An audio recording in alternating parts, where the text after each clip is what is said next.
So you want to run an open-ended, player-driven campaign, but you're not sure what format to use. It's a good question because deciding the format of the campaign you're going to run is going to drive a lot of the design decisions that you need to make to run an effective campaign. Ultimately, I think there are three main styles of play that are popular for an open-ended style campaign. Should you send your players wandering through the vast wilderness in a hex crawl, have them delve deep into a mega dungeon filled with ancient horrors, or perhaps guide them through a point crawl, a world connected by key locations and travel routes. Each of these styles of play has their own strengths, weaknesses, and gameplay philosophies. Hi, I'm Randall. Welcome back aboard the Earthmote, where we talk a lot about running sandbox campaigns. Let's go ahead and break down these different campaign styles so you'll know exactly which one is right for your next game.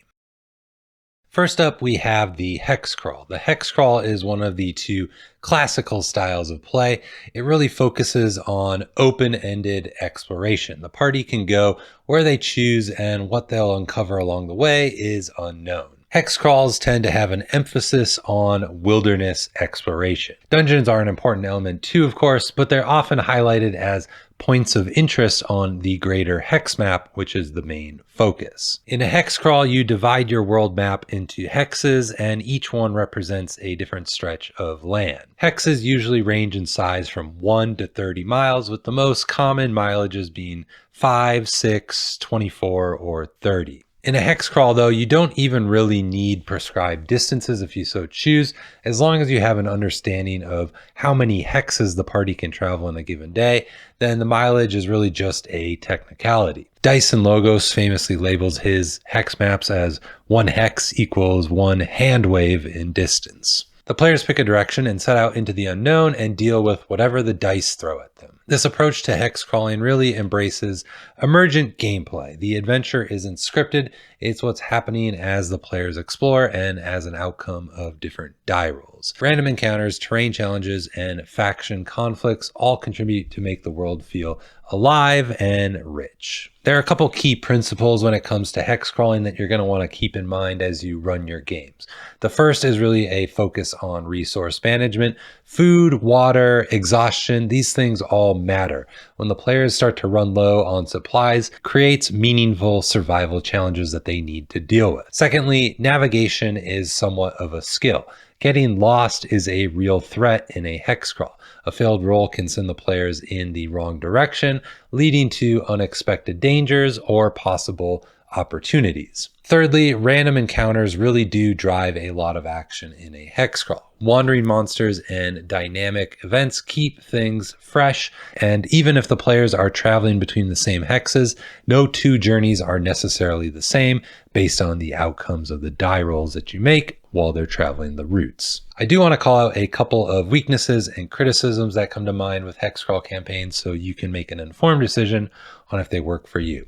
First, the open-ended style of play can be somewhat paralyzing to players. They can suffer from that analysis paralysis if they have this open-ended world and they can go wherever they want, but they don't really have any direction on what they should be doing. And secondly, if you leave everything in your world to random generation, then the world can start to feel a bit generic, boring, and somewhat disjointed. I think there are a couple of ways to mitigate these two risks. First, while the world seems open-ended, you as a game master should be creating hooks and rumors that help guide the party in making informed choices on what they'd like to do. Over time, they will come to map and understand the features of the wild that surround them, and they'll be able to make better choices, more informed choices on what they'd like to do.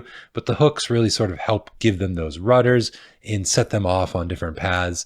And then soon enough, they'll have lots of hooks and lots of action to do, and it'll just sort of self-propel itself forward as they have these different items they'd like to embark on. I've done a couple videos that go further into how to do this in your campaigns. I'm going to link them above, and they'll be down in the description if you'd like to check them out. Secondly, you minimize the genericism of random generation by developing some thematic templates and custom random tables to apply to your sandbox world. By putting in a little bit of effort to build up these themes and focus your world, you can make it feel a lot more bespoke. Feels a lot more intentional on what they're finding out in the world.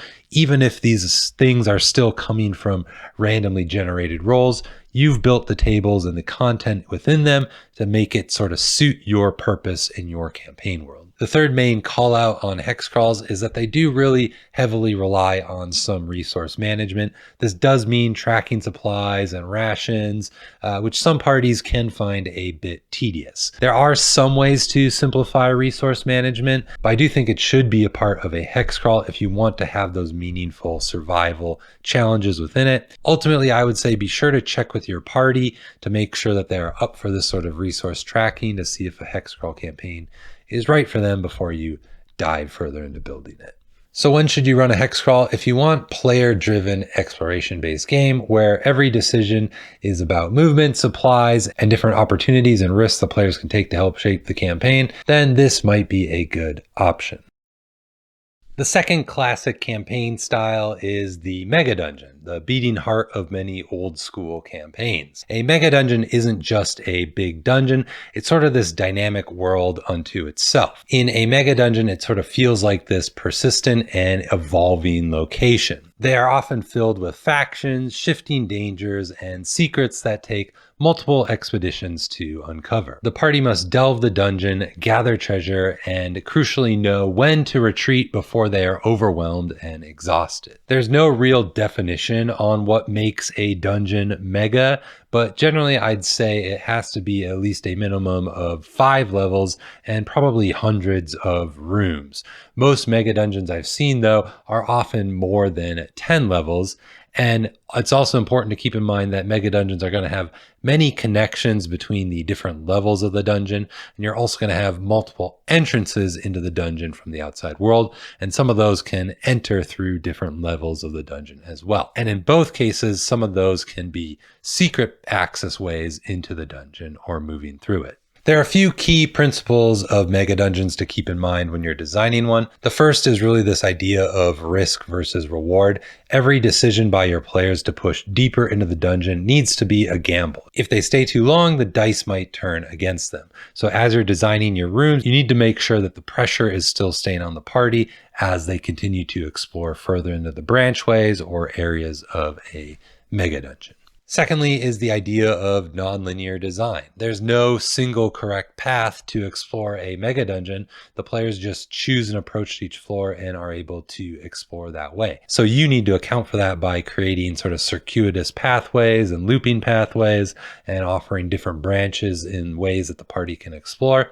And that will really allow them to kind of tailor their own experience as they're exploring the mega dungeon. Thirdly, you need to treat the mega dungeon as a living world. You need to restock monsters. You need to have factions react to what the players are doing. And the environment should continue to change as the players visit it over time. There are a couple of weaknesses on the mega dungeon that I want to call out. I think the biggest weakness is the verisimilitude of a mega dungeon. Sometimes it's hard to imagine such large structures underground, and I think it can be hard to imagine how all these different factions are living in these spaces that are not that big, but are also often filled with these dangerous traps and hazards. It starts to feel a little bit counterintuitive and sort of hard to rationalize in your mind.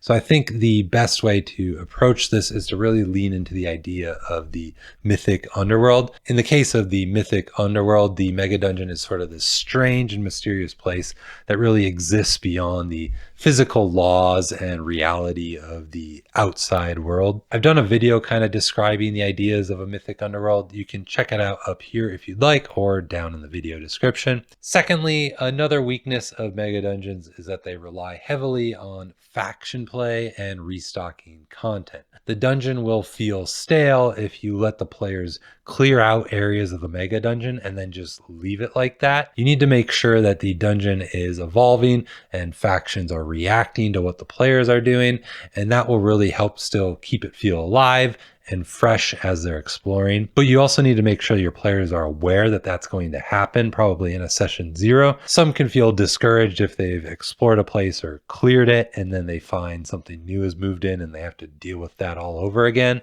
So just be aware and be sure to share that. That's kind of how a mega dungeon works. And then you should be good in terms of mitigating those potential risks. So mega dungeons are great if you want a self-contained world where the players always really have something to do. There's no need for a major outside storyline. The dungeon is the campaign itself, and they can spend countless hours exploring it.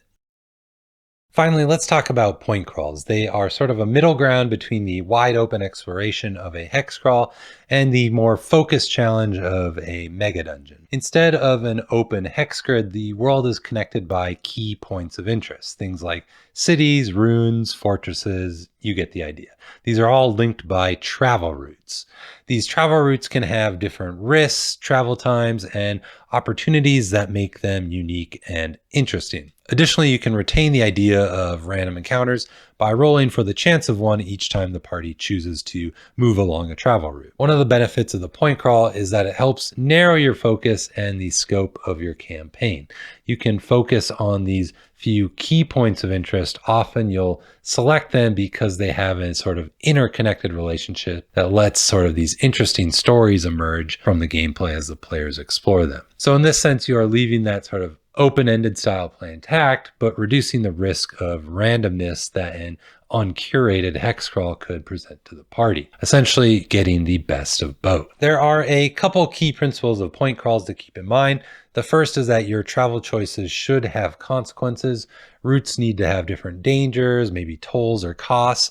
You could possibly include hidden shortcuts on some of them. Ultimately, you need to make these distinct and unique choices for the party. Otherwise, it can feel a little bit bland. The second key principle is to really focus on the different adventure locations. You're only going to have a few different key points of interest, so every point needs to be handcrafted, whether it's a dungeon or town or a fortress. All of these should have sort of interesting and meaningful options to them. Because you're narrowing your focus to them, you should be able to devote more time to developing them. And lastly, a hex crawl really supports player-driven play. The players get to choose where they want to go, but they aren't bogged down by hex-to-hex micromanagement. They're rather more focused on kind of the larger scale of these different adventuring locations that you need to build out for them. Point crawls do have a couple of weaknesses to mention. I think the biggest weakness of a point crawl is the limited scope. While it does still encourage that open style of play, you might have some parties that feel restricted by the set travel routes and the points of interest they have to choose from. You can mitigate this by allowing the players to discover alternative or new travel routes to these different points of interest. And of course, you can add in additional points of interest as the gameplay continues to develop in the emerging story. That can make a lot of sense and keep the campaign fresh as you open up more options for them. The other main weakness of the point crawl is centered around travel. Travel can feel too simple for some. You don't really have a chance of getting lost, and you just sort of follow the movement along the path. Additionally, you as the game master, as I kind of mentioned earlier, need to make sure that these travel routes have meaningful distinctions between them. If the party can take two different paths to the ruined temple, but there's very little difference in the choice of paths, then you might as well just have one pathway. So you need to give that some thought and some consideration. You can mitigate this risk by using random encounters and travel events, and you can also make sure you give some thoughtful design to the trade-offs between the different travel routes. Point crawls work best if you want a structured but open-ended campaign, a world where players explore meaningful locations without getting lost in the details of terrain tracking and resource management.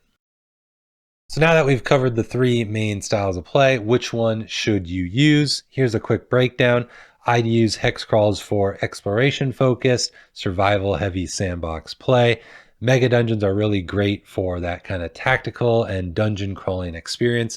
They really have a heavy reliance on risk versus reward gameplay. And point crawls are nice for structured but open worlds where you want to present a limited set of focused locations that still have meaningful and interesting choices for the party to explore. Of course, there's nothing stopping you from combining these styles of play to make a hybrid. I could totally see using a hex map for your overworld, and inside one of the hexes, perhaps you have a mega dungeon where the party can explore. And then you could use a point crawl perhaps for your large mega city, or if you want to incorporate urban style adventure into your play, the party could go from different points of interest within the city without you needing to map out every single side street or alley that they could explore. Just connect them via different travel routes. And there you go. So let me know in the comments below, which type of campaign do you prefer, or ones you've played and had a lot of fun in. Don't forget to hit the like button and consider subscribing if you want to see more content like this in the future. Check out Enchanted Nimbus, my monthly newsletter, if you want to see more content from me. Thanks for hopping aboard the Earthmote. I'll see you in the next one.